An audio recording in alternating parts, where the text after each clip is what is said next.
Welcome back. Today is June 13th, 2026, and we're diving headfirst into a massively comprehensive current affairs package in today's explainer.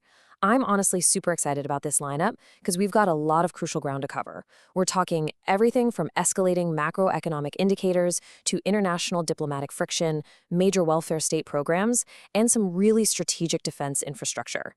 We've got exactly 8 massive headlines to unpack, and we're going to do it in 8 minutes. We're keeping the pace urgent and energetic today. No intro loops, no filler, just pure, high-yield information. Let's beat the clock. So here is our high-speed agenda. 1. Economy and resource federalism. 2. Diplomacy and global governance. 3. Defense and indigenization. 4. Social justice and environment. And finally, 5. Our daily revision micro-quiz. Okay, let's dive into Section 1, Economy and Resource Federalism, going from macro strain to micro solutions. So the Ministry of Statistics and Program Implementation just dropped some fresh data, and it shows India's retail inflation, measured by the Consumer Price Index, just jumped to 3.9% in May. It's being driven almost entirely by surging food prices, which actually makes it the fastest inflationary pace we've seen in 16 months. Now, for your GS3 notes, remember, the RBI's primary mandate is keeping CPI inflation right at 4%, with a ±2% band. Because of this sudden surge, the Monetary Policy Committee is highly likely to just keep repo rates exactly where they are, which is going to squeeze market liquidity.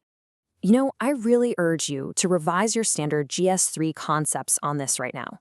Headline inflation includes those really volatile components like food and energy, which, as we see, are spiking right now.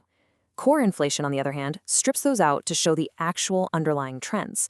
Understanding this difference is absolutely vital, right? Because a sudden surge in that headline number directly and immediately impacts the RBI's policy mandates.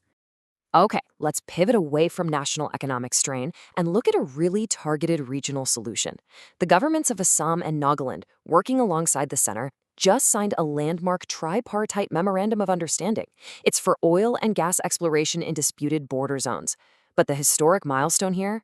It's a strict 50-50 revenue-sharing model between the two states. So why does this matter to us? Well, this economic agreement basically hits pause on those long-standing boundary disputes, just so they can unlock vital hydrocarbon reserves. It is honestly an absolute masterclass in cooperative federalism.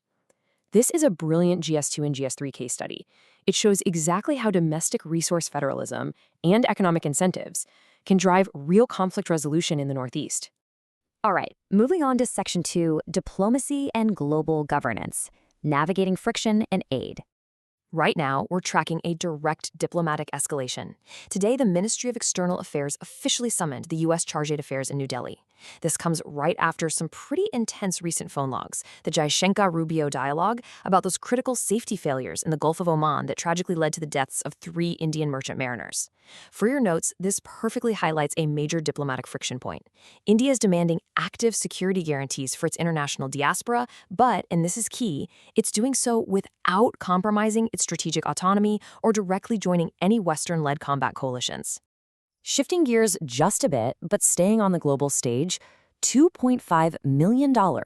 India has formally announced this financial allocation to UNRWA, the United Nations Relief and Works Agency for Palestine Refugees. This funding is directly and tangibly supporting essential humanitarian operations, vital health services, and education infrastructure. And this brilliantly illustrates India's strategic humanitarian footprint in West Asia. Honestly, it's a textbook example of India's balanced, dehyphenated foreign policy. They're maintaining very strong developmental aid ties with Palestine, while at the exact same time expanding separate security cooperation with partner nations. It's a highly nuanced, really strategic balancing act.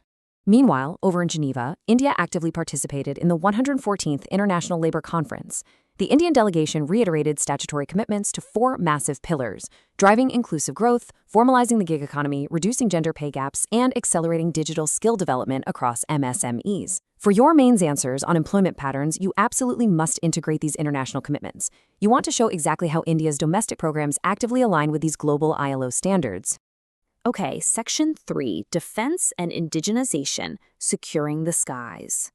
Defense Minister Rajnath Singh just inaugurated a state-of-the-art advanced weapons system complex at the DRDL in Hyderabad.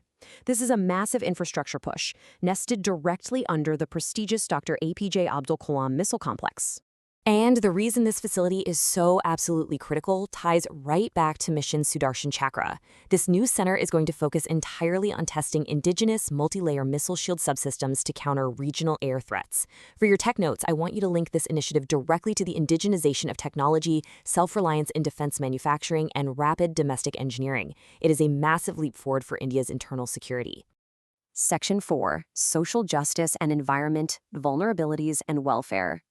Let's trace the steps of this sweeping social justice measure.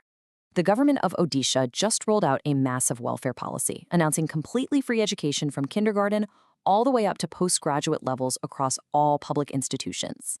Step 1 is the state intervention, which leads to Step 2, universal access, and that ultimately aims at Step 3, dramatically strengthening public sector higher education. The whole goal here is to completely neutralize financial barriers for vulnerable communities and basically slash dropout rates. But here's the critical question I really want you to challenge yourself with. Can states actually maintain the fiscal sustainability of universal, state-funded higher education?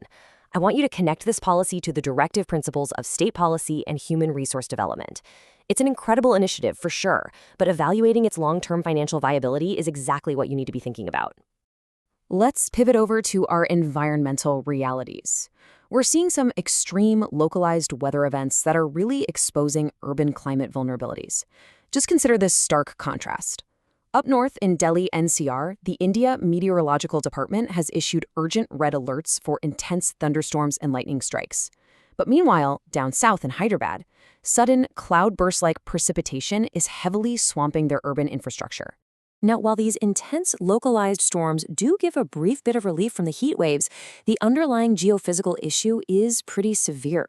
We're dealing with microclimate fluctuations caused by shifting tropical wind shear, and that is ultimately making the main southwest monsoon system structurally sluggish.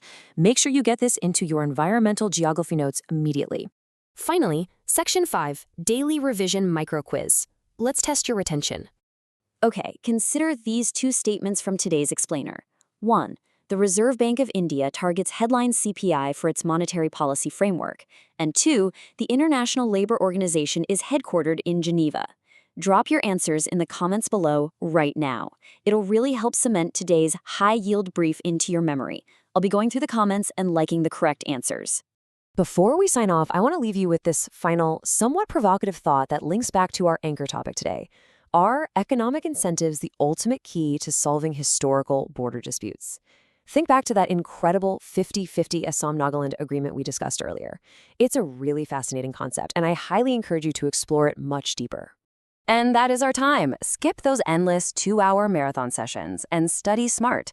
Subscribe to The Explainer for your daily high-yield roadmap to current affairs. Keep learning, stay intensely focused, and I'll see you right back here tomorrow at 6 p.m. sharp for our next session.